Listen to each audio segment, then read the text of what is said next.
Magandang araw mga bata! Magsitayo ang lahat para sa ating panalangin. Sa ngalan ng Ama, ng Anak, ng Espiritu Santo. Amen. Sa ngalan ng Ama, ng Anak, ng Espiritu Santo. Amen. Magandang araw mga bata! Kamusta kayo? Mabuti naman! Bago kayo magsiupo, ay isaayos muna ninyo ang inyong mga upuan at pulutin ang mga kalat sa ilalim ng inyong mga lamesa. Maaari na kayong umupo. Bago tayo magsimula, ay suriin muna natin kung sino ang lumiban sa ating klase. May lumiban ba? Wala. Dahil walang lumiban, ay bigyan natin ng 5 palakpak ang ating mga sarili. 1, 2, 3, 4, 5. Panibagong araw, panibagong leksyon na naman ang ating tatalakayin. Pero bago yun, ay basahin muna natin ang ating mga alituntunin na kailangan nating isa-isip at isagawa. Una ay ang umupo ng maayos o magsiupo ng maayos. Pangalawa, makinig sa guro. Kapag nagkaklase o nagdidiskusyon ang guro, kailangan kayo ang lahat ay makinig. Pangatlo, huwag makipag-usap sa katabi. Pang-apat, itaas ang kamay kung sasagot. Pang-5, magbigay ng respeto sa isa't isa. Naiintindihan niyo ba?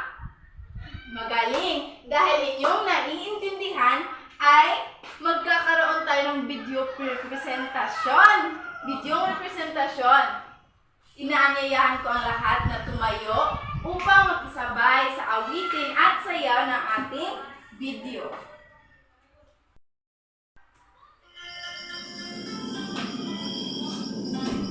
Ako'y isang komunidad. Ako'y isang komunidad.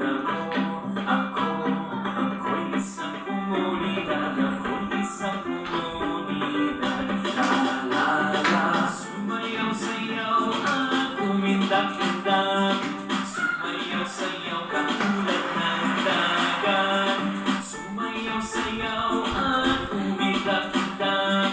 Sumayaw-sayaw katulad ng dagat. Napakagaling naman! Ang gagaling yung sumayaw at kumanta. Ngayon naman, kahapon ay may tinalakay tayong leksyon. Patungkol ito sa ngalan ng buwan sa isang taon at ang ngalan ng araw sa isang linggo. Ano nga ba ang ngalan ng buwan sa isang taon? Una ay ang January or Enero, February, March, April, June, July, August, September, October, at saka December or Disyembre. Ano naman ang ngalan ng araw sa isang linggo? Una ay ang Lunes or Monday, Martes, Tuesday, Wednesday, Thursday, Friday, Saturday, at Sunday. Magaling at inyong naintindihan ang ating leksyon kahapon. Ngayon naman ay may panibago tayong leksyon. Pero bago yun, ay basahin muna natin ang ating mga layunin.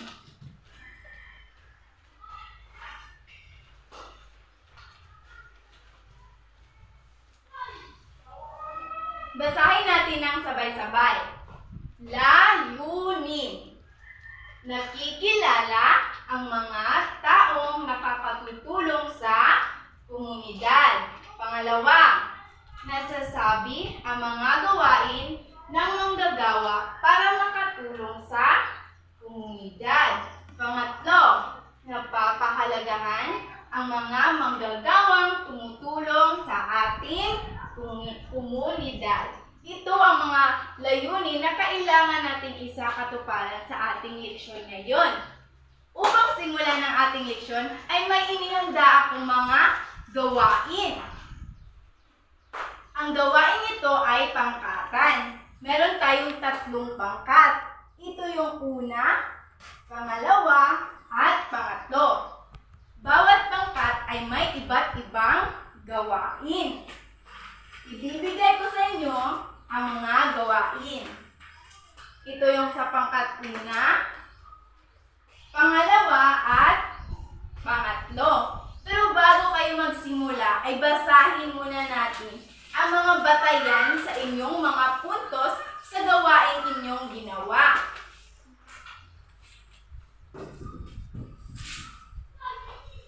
Ito ang mga batayan. Para makakuha kayo ng 3 puntos o 3 star, kailangan sa presentasyon ay husay na naipaliwanag sa klase ang ginawa. Sa kooperasyon naman, na ipamalas ng buong miyembro ang pagkakaisa sa paggawa ng pangkatang gawain. Ang pangatlo, ang 3 oras. Natapos ang pangkatang gawain ng buong husay sa itinakdang oras. Magkakaroon naman kayo ng 2 puntos o 2 star kapag naipaliwanag ang ginawa sa klase. Pangalawa, naipamalas lahat ng miyembro ang pagkaisa sa pangkatang gawain. Pangatlo, natapos ang pangkatang gawain ngunit lumagpas sa oras o sa takdang oras. 1 puntos o 1 star naman kapag naipaliwanag ang iilang ginawa sa klase. Naipamalas ang iilang miyembro sa pangkatang gawain at di natapos ang pangkatang gawain. Naiintindihan ba?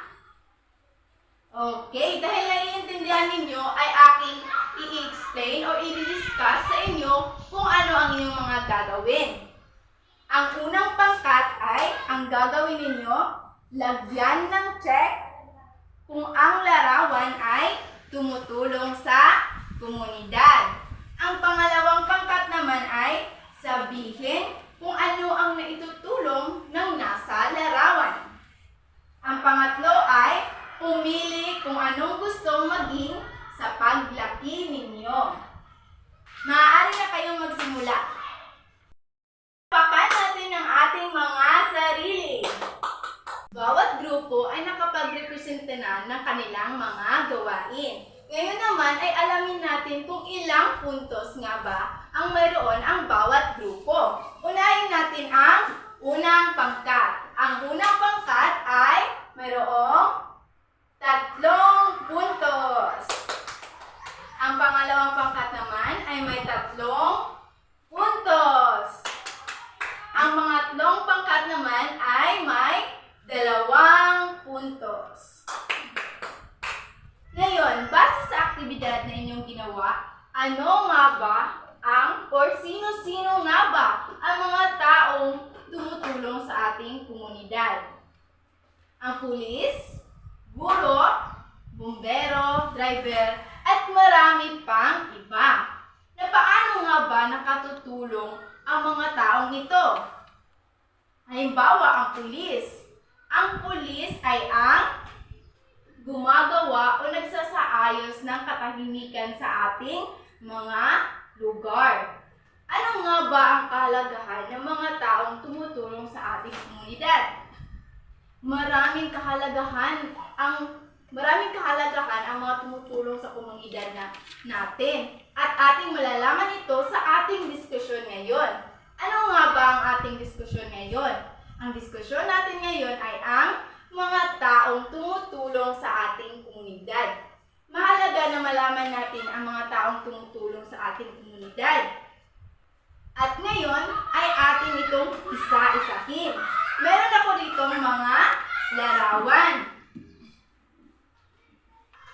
Una, ano ito? Ito ay pulis. Ang pulis ang nagpapanatili ng katahimikan at kaayusan sa ating mga tao at sa ating komunidad. Pangalawa, ano ito? Ito ay guro o teacher. Halimbawa ay ako. Ang guro at nagbibigay kaalaman sa mga mag-aaral. Ang guro ang siyang nagtuturo sa inyo kung ano yung mga bagay na hindi ninyo naintindihan. Pang-apat, ang sunod naman ay ang ano ito? Bombero. Ano nga ba ang ginagawa ng bombero? Tama, kapag may sunog, sila ang ating hinihingian ng tulong sa ating komunidad at kung ano man ang sakuna na ating kinakaharap. Ang sunod naman ay ano ito? Ito ay doktor. Tama. Ang doktor ang siyang gumagamot sa atin kapag tayo ay may sakit. Ito namang sunod. Hulaan ninyo kung ano ito. Ito yung mga taong tumutulong sa doktor kapag may sakit. Ano nga ba ito? Tama, ito ay nurse. Ang nurse ang tumutulong sa mga doktor para maggamot ang mga taong may sakit. Sunod naman.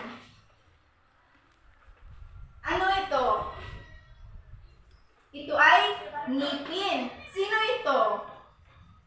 Ito ay ang mga dentista. Ang dentista ay ang mga taong gumagamot o nag-aalaga sa ating mga ngipin.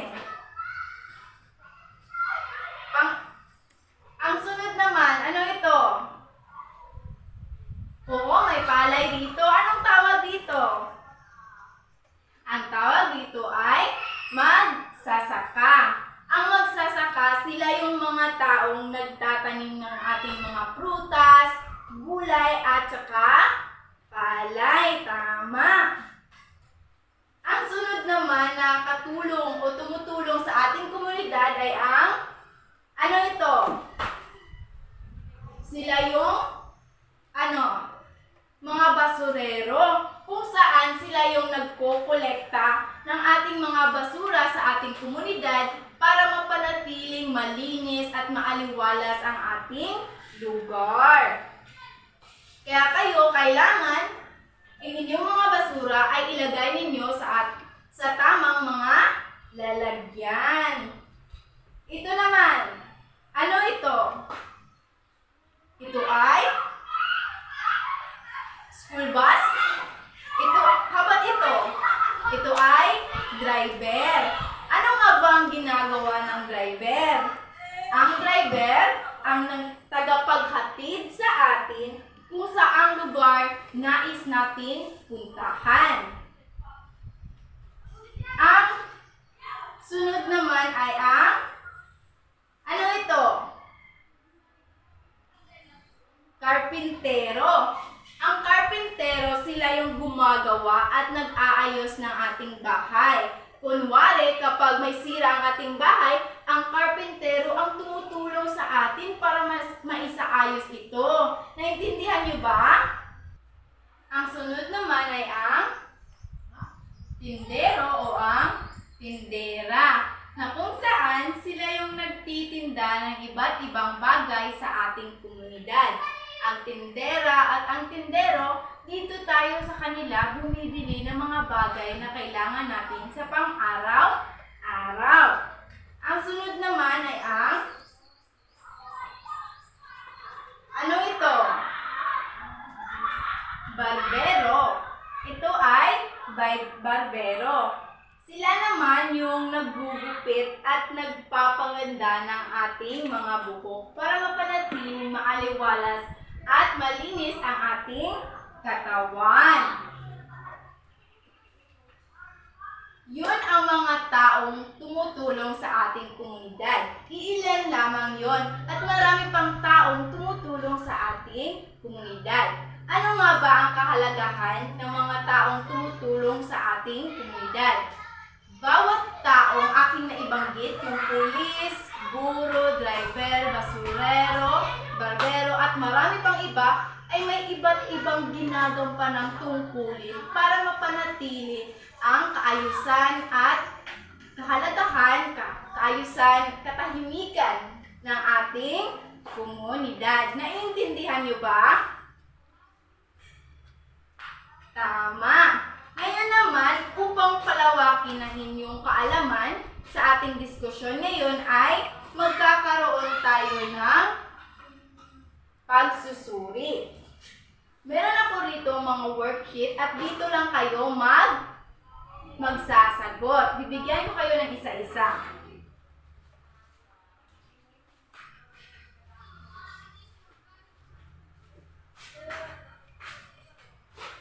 Basahin natin ang panuto. Pagtapat-tapatin ng guhit ang mga larawan na nasa hanay A at hanay B. Ito yung hanay A at ito naman ang hanay B. Ang gagawin nyo lamang ay pagtatapat-tapatin o ikonekta ang hanay A sa hanay B na naaayon sa larawang ipinapatungkol nito. Halimbawa, ano itong larawang ito?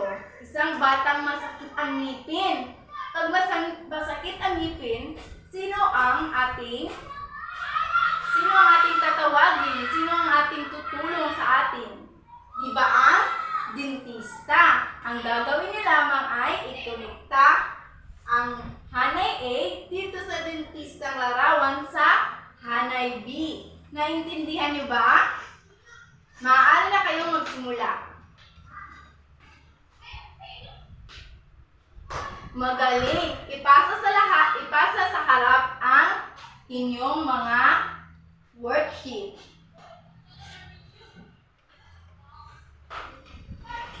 Para naman sa inyong evaluasyon ay magkakaroon ulit tayo ng pagsusulit. Meron na naman akong worksheet at dito lang kayo magsasagot. Bibigyan ko kayo na isa-isa. Basahin natin ang panuto. Tingnan ang inyong mga worksheet. Ang panuto, kilalanin ang mga larawan at bilugan ang tamang pangalan sa mga katulong sa komunidad. Halimbawa, ano ang larawang ito? Ito ay doktor. Alin sa mga pangalan ang doktor? Tama itong una. Itong una ang inyong bibilugan dahil ito ang larawan ng doktor. Naintindihan ba? Maaari na kayong magsimula.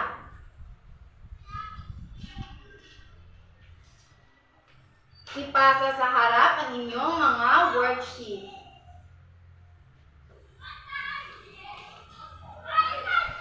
Tapos na lahat? Dahil tapos na ang lahat, ay kunin ninyo ang inyong mga assignment notebook.